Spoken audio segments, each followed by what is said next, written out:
We're going to look down into Black's Canyon and you can see a continuous cover of south-facing slopes. And those plants there are mostly subshrubs called Artemisia californica. On the north-facing slopes we have much larger plants that stay green year-round. If we go over to the edge.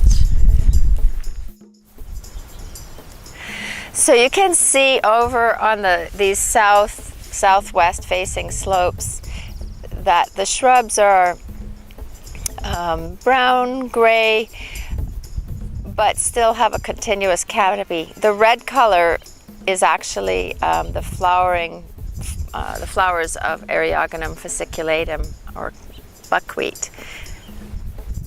And as we'll see when we get closer to them on the other side, these shrubs are using one method to avoid drought, or the dry period of the year, by taking all their nutrients underground and withdrawing them from their leaves, with the result that the plant looks to some people dead, but it's actually in its dormant state.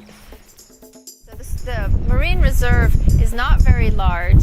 The reserve extends out 1,000 feet from the line of mean low water, which means it goes out around the pier and back in on the other side, fronting the entire Scripps institution property.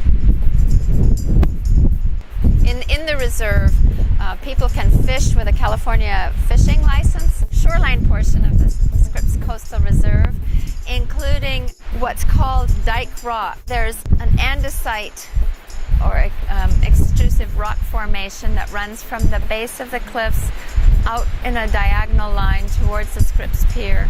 And that basically protects the cliff there, as well as it can be protected from erosion. And that intertidal area, which is mostly underwater right now, is an important area for teaching and research, and there have been quite a few doctoral dissertations based on work, at least in part, carried out in this area. It's basically the only rocky intertidal of this material along the coast here, so that's very important. But it's also one of several small sites along the coast that supports intertidal organisms. It's basically the most southern location of Medalists, Edgeless, or the mussels. Mussels don't occur anymore at Cabrillo National Monument, which is down on Point Loma. And there are many comparative studies between this site and rocky sites along the coast and down at Cabrillo to try and understand the changes that are occurring in rocky intertidal areas.